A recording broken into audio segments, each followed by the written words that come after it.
3 a.m. You wake up to a world on the brink. World War III is here. The satellites are dark, and the global grid is dead. You reach for your phone, desperate to check your Bitcoin, your only borderless lifeline. But the screen is a void. Outside, the US has officially defaulted on its $40 trillion debt. People beg for bread with stacks of green paper, but the mighty dollar is now just expensive kindling. The system of trust has evaporated.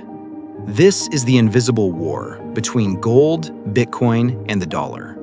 This isn't a plot from a Hollywood disaster movie. This is the chilling fragility of modern trust. We spend our lives chasing numbers on a screen and pieces of linen paper, rarely stopping to ask, what actually backs this up? For 80 years, the answer was simple: the United States, the general, the dollar. It was the "in God we trust" insurance policy for the entire planet. But as we sit here in 2026, that insurance policy is being contested. A silent mutiny is happening in the shadows of global finance. Central banks are quietly moving their chips off the table, hoarding the old king, gold, at rates that suggest they are preparing for a massive storm. At the same time, a masked rebel, Bitcoin, has grown from a nerd's experiment into a trillion-dollar digital fortress that the world's biggest banks can no longer ignore.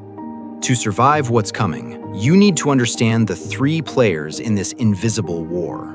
There is the old king, gold, the immortal who has seen the rise and fall of Rome and the British Empire, the ultimate no-trust asset that remains standing when everything else burns.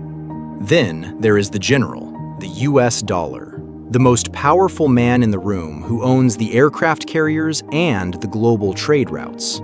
But he's tired, approaching the $40 trillion abyss in debt, while his promises ring hollow to his neighbors. And finally, the masked rebel, Bitcoin, the new kid made of math and light, decentralized, borderless, and impossible to kill. A digital ghost claiming he can do the king's job better without the weight of the metal. This isn't just a finance video. This is the story of a global divorce. Nations are splitting up, choosing sides, and betting their entire futures on who will be the last one standing. But before we see where we're going, we have to understand the grand lie that started it all. The moment we traded the king's gold for the general's paper. Chapter 1: The Grand Lie and the King's Curse. To understand why the world is currently on edge, we have to travel back to a humid hotel in New Hampshire in 1944. The world was still on fire from World War II, and the victors needed a plan. They gathered at Bretton Woods to build a new world order, and they chose a leader: the general, the US dollar. Back then, the deal was simple and transparent. The general told every nation on Earth, "You don't need to carry heavy gold bars anymore. Just use my paper. I promise that for every $35 you give me, I will give you exactly 1 ounce of gold from my vault." It was a marriage of convenience, backed by the ultimate collateral. The world agreed because America held the world's gold and, more importantly, the world's trust. But as the years passed, the general started living beyond his means. Wars in Vietnam, massive social spending, and a growing global appetite for dollars meant the US was printing more paper than it had gold to back it up. Other countries, led by a skeptical France, began to smell blood in the water. They started cashing in their paper for the king's gold, and the US gold reserves began to evaporate. Then came the night that changed everything. August 15th, 1971. Most Americans were settled in front of their TV sets when President Richard Nixon walked onto the screen and committed what many historians now call the greatest financial heist in human history. He temporarily suspended the ability to trade dollars for gold. That temporary move has now lasted over 50 years. In that single moment, the general broke his vow to the king. The dollar was no longer backed by gold. It was backed by faith and credit, or, in simpler terms, a promise. This was the birth of the fiat era, a world where money could be printed out of thin air at the stroke of a pen. This led to a phenomenon known as the Triffin dilemma, or what we call the king's curse. To keep the global economy lubricated, the US had to flood the world with dollars. To do that, the US had to buy more from the world than it sold, running massive, permanent deficits. Fast forward to today, and that curse has manifested into a terrifying reality: a $40 trillion national debt clock that is ticking faster than the human eye can track. We are now in a world of IOUs built on top of IOUs. The general is still the most powerful man in the room, but he's sweating. He's paying over $1 trillion a year just in interest, not even touching the principal. Every time the US prints more money to pay that interest, it's why your $100 grocery bill now only buys half a cart. It's a silent tax on your hard work, and the rest of the world has finally had enough. They are looking at that $40 trillion mountain and asking, if the general can't pay us back with something real, why are we still using his paper? This is why the old king, gold, is suddenly being summoned back to the throne. It's why countries are demanding their physical gold back from New York vaults. They realize that in a world of infinite paper, the only thing that matters is the finite. And while the general tries to manage his debt and the king prepares for his return, the masked rebel, Bitcoin, is watching from the sidelines, whispering a radical idea. What if you didn't need a king or a general at all? What if you only needed math? Chapter 2: The 3 Tests of Fire. When a central bank chooses its shield, they aren't scrolling through social media for investment advice. They follow a cold, calculated survival code built on 3 pillars: yield, liquidity, and safety. Think of this as the 3 tests of fire. For decades, the general, the US dollar, passed every test with flying colors. But today, the ground is shifting beneath his feet. First, let's look at the yield test. This is the simple question of, what do I get for holding you? In this arena, the general is a heavyweight champion. If a nation holds US Treasury bonds, they've been earning between 4.4% and 5% interest lately. It's the general's bribe, being paid a massive fee just for being the king's preferred partner. Compare that to the old king, gold. Gold is lazy. It doesn't pay interest, it doesn't give dividends, and it actually costs you money to store, protect, and insure. Economists call this a negative carry. And the rebel, Bitcoin, it offers no yield either. It's a pure bet on future scarcity. In a world driven by profit, the dollar's interest-bearing debt has been an irresistible siren song for global governors.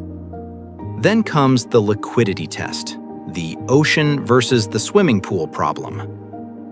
Imagine a country hits a sudden crisis at 2 a.m. and needs $20 billion to save its banking system. If they tried to dump $20 billion worth of Bitcoin into the market all at once, they wouldn't just sell it. They would create a digital crater, crashing the price so fast they'd lose half their value before the trade even finished. The rebels' market just isn't deep enough yet for the big players. But the general? The US dollar market is a vast, deep ocean. You can drop a $100 billion boulder into it, and the surface barely ripples. This incredible depth is why the dollar has remained the world's lubricant. It's easy to buy, easy to sell, and easy to hide in. But then, we hit the third and most important test: safety. And in February 2022, the definition of safety changed forever. For 80 years, safety meant, will this asset keep its purchasing power? But after the conflict in Ukraine began, the world's central banks watched in horror as the US and its allies hit the financial nuke button. Imagine $300 billion of a nation's sovereign wealth, the collective labor of millions, evaporated with a single, silent mouse click from a desk in Washington, D.C. They didn't just tax it, they effectively deleted it from Russia's reach. Every leader from New Delhi to Brasilia suddenly had a terrifying realization. If you hold your wealth in dollars, you don't actually own that wealth. You hold a permission slip from the US Treasury. If you fall out of favor with Washington's foreign policy, your invisible shield can be deactivated with a single mouse click. The dollar was no longer just a tool for trade. It had been officially weaponized. This is the permission problem. It's the realization that the general can turn your own savings against you. This moment triggered what analysts call the Great Diversification. If the general can freeze your paper, you need something he can't touch. You need an asset with no counterparty risk. This is why the old king is back in style. You can't freeze a physical gold bar sitting in your own underground vault in Moscow or Beijing. It exists outside the digital grid of the West. And it's exactly why the rebel, Bitcoin, is gaining a new kind of respect. Because Bitcoin isn't a permission slip. It's a protocol. It doesn't care about sanctions, borders, or political alliances. The safety test used to be about inflation. Now, it's about sovereignty. The world is realizing that the most liquid, high-yielding asset is useless if you're not allowed to spend it when you need it most. Chapter 3: The Great Repatriation. The mystery of the gold vaults starts 80 feet below the bedrock of Manhattan, in a place so secure it makes a Swiss bank look like a lemonade stand. This is the New York Federal Reserve, home to the largest stack of gold on the planet. But there is a dark question haunting these halls. Is the gold actually there? In 2013, Germany, the world's second largest holder of gold, decided it wanted to bring its treasure home. They asked for 300 tons of their gold back from New York. The response they received from the general was a cold, bureaucratic slap in the face. We can't do that right now. It will take us 7 years to return it to you. Think about that for a second. 7 years to move a few thousand bars of metal. If you asked your bank for your savings and they told you to come back in 7 years, would you still trust that bank? This triggered a firestorm of suspicion. Rumors began to swirl that the gold had been leased out or sold behind the scenes to keep the dollar's value artificially high. When Germany finally started receiving the bars, they noticed something even stranger. The bars weren't the original ones they had sent decades ago. They were new, re-smelted bars. The message to every central bank was clear. If it's not in your vault, you don't own it. This sparked what historians are now calling the Great Repatriation. It wasn't just Germany. Poland, Hungary, Turkey, and even the Netherlands began frantic operations to bring their physical gold back to their own soil. They realized that in a world of digital warfare and financial sanctions, possession is 10/10 of the law. This is the ultimate no-trust move. By bringing the old king home, these nations are essentially building a financial bunker. They are preparing for a day when the digital ledgers of the West might be erased or disconnected. Gold is the only asset that doesn't have a delete button. It is the only money that has never needed a government's permission to be valuable. But as these nations struggle with the logistical nightmare of moving tons of heavy metal across oceans, a new, younger shadow is emerging. While the giants are playing a high-stakes game of moving physical bricks, the masked rebel, Bitcoin, is offering a radical alternative. It's what we call repatriation at the speed of light. To move $1 billion in gold, you need armored planes, elite security teams, specialized insurance, and weeks of diplomatic negotiations. To move $1 billion in Bitcoin, you need a 12-word seed phrase and 10 minutes.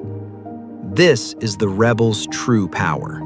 It is the first asset in human history that is both completely decentralized and completely portable. You can carry $1 billion in your head, walk across any border on Earth, and no one, not the general, not the king, can stop you. But this portability comes with a terrifying double-edged sword. With the old king, if you lose the key to your vault, you can always hire a locksmith or use a torch. With the rebel, if you lose your private keys, those billions are gone forever, locked in a digital tomb that no supercomputer on Earth can crack. There is no "forgot password" button for a nation's reserves. This is the ultimate paradox of the invisible war. The very thing that makes Bitcoin indestructible, its lack of a central authority, is also the thing that makes it the most terrifying gamble a central bank could ever take. And yet, as the general continues to weaponize the dollar, even the most conservative nations are starting to wonder, is the risk of losing your keys worse than the risk of having your wealth frozen by a foreign power? The Great Repatriation of gold was just the first wave. The digital repatriation of value is the storm that's coming next. Chapter 4: The Wall Street Betrayal. Dressing the rebel in a suit. For years, the high priests of the global financial system, the giants of Wall Street, treated the masked rebel like a plague. They called Bitcoin a fraud, a Ponzi scheme, and a tool for money launderers. Jamie Dimon, the titan of JP Morgan, once famously promised to fire any employee caught trading it. Larry Fink, the head of BlackRock, the world's largest asset manager, once called it an index of money laundering. It seemed the general had a loyal army of bankers ready to defend the dollar to the death. But then, something shifted in the wind. In a plot twist that would make a Shakespearean tragedy look predictable, the very people who tried to kill the rebel decided to invite him to dinner. This is what insiders call the Wall Street Betrayal, and it has fundamentally changed the rules of the invisible war. By 2024 and 2025, the narrative flipped overnight. BlackRock, Fidelity, and nearly every major financial institution on the planet didn't just stop fighting Bitcoin. They launched spot Bitcoin ETFs, effectively building a massive, high-speed bridge between the old world of the general and the new world of the rebel. Why the sudden change of heart? Did they finally see the light of decentralization? Hardly. Wall Street realized a cold, hard truth. If you can't kill the monster, you'd better put a leash on it and charge people a fee to watch it perform. By creating ETFs, they solved the rebels' biggest weakness for the average American: the fear of losing your keys. Now, you don't need to worry about a digital tomb or a lost password. You can buy the Rebel through your 401k or your brokerage account, just like you buy a share of Apple or a gold-backed fund. But here's the catch. This is a Trojan horse. By institutionalizing Bitcoin, Wall Street has stripped away its most radical feature, the ability to exist outside the system. When you buy an ETF, you don't own the Bitcoin. You own a claim on the Bitcoin held by a giant custodian like Coinbase or Fidelity. You've traded the general's permission slip for a Wall Street permission slip. The Rebel is being dressed in a suit and tie, forced to play by the same rules that the general has used to dominate the world for a century. This institutional pivot has created a massive new wave of liquidity, which was the one thing the Rebel lacked to truly challenge the general. As trillions of dollars from pension funds and retirement accounts begin to flow into these digital gates, the Rebel's market is deepening. It's no longer a swimming pool. It's becoming an inland sea. This is a terrifying development for the general's politicians in Washington. They are realizing that they can no longer simply ban Bitcoin without hurting the retirement accounts of millions of American voters. The Rebel has successfully infiltrated the heart of the empire. But while the headlines focus on Bitcoin, the old king, gold, has been watching this play out with a knowing smile. Because even as Bitcoin becomes digitally centralized by Wall Street, gold remains the only asset that hasn't been turned into a derivative of the banking system. We are now seeing the emergence of a new financial trinity. In one corner, you have the general, the dollar, struggling under the weight of his own debt. In another, you have the old king, gold, being hoarded by nations as a final line of defense. And in the third, you have the tamed rebel, Bitcoin, being marketed by Wall Street as the ultimate hedge for the digital age. But don't be fooled. Wall Street didn't join the revolution because they believe in freedom. They joined because they saw the dollar's foundation cracking, and they needed a new toll road to control the flow of wealth. They are betting that even if the general loses his throne, they will still be the ones holding the keys to the new kingdom. The question is, when the next crisis hits, will your Wall Street claim on the rebel be any more real than the general's paper promise? Or will the only thing that matters be the physical gold you can touch and the private keys that only you control? We are witnessing the birth of a world that our grandparents wouldn't recognize, the dawn of the multipolar order.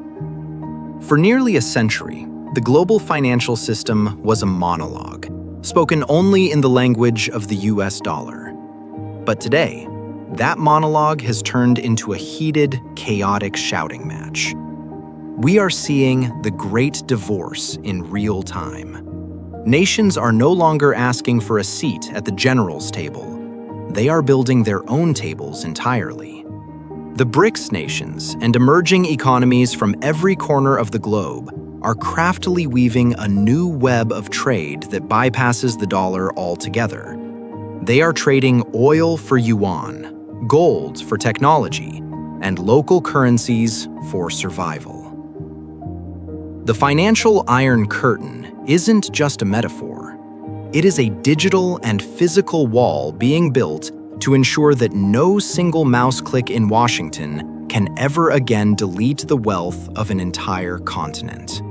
This is the era of the Great Diversification, where the general's armor is thinning and the world is looking for a new kind of armor. But what does this mean for you, sitting at home watching the headlines? It means the standard of living we've enjoyed in the West, fueled by the general's ability to print money and export inflation to the rest of the world, is under threat. As the world stops hoarding dollars and starts hoarding the king, gold, and the rebel, Bitcoin, those trillions of extra dollars are eventually going to come flooding back home. This is the Great Reflux, and it brings with it a permanent rise in the cost of everything you buy. We are moving from a world of abundant paper to a world of scarce assets. In this new multipolar order, the true winner isn't going to be a single currency or a single nation. The winner will be the person who understands that we have returned to a trust but verify economy. The era of blind faith in a central authority is over. So let's go back to that 3 a.m. nightmare one last time. The grid is flickering. The news reports are panicked. The permission slips are being revoked. In that moment, the $34 trillion debt clock stops being a number on a screen and starts being a reality in your kitchen. Who do you want standing in your corner? Do you want the general, who is currently trying to pay off his credit cards by opening new ones? Do you want the old king, the silent, heavy, immutable gold that has never needed a password or a politician to prove its worth? Or do you want the masked rebel, the digital ghost that lives in the code, offering you a borderless exit from the system, provided you can remember your keys? The truth is, the invisible war isn't something you can watch from the sidelines. Every time you save $1, buy a stock, or ignore the debt, you are placing a bet. You are choosing a side in a conflict that will determine the wealth of nations for the next century. This isn't just about getting rich, it's about staying real in a world of illusions. The general isn't going to vanish overnight, but his monopoly is dead. The old king is reclaiming his throne, and the rebel has successfully breached the castle walls. We are entering the financial Wild West, and the only law that matters is the law of the finite. Don't wait for the 3 a.m. call to decide your strategy. The renegotiation of the global social contract is happening right now, in the humchua of the Fed, in the mining rigs of Texas, and in the central banks of the East. The rules of the game have changed forever. The question isn't whether the system will change, it already has.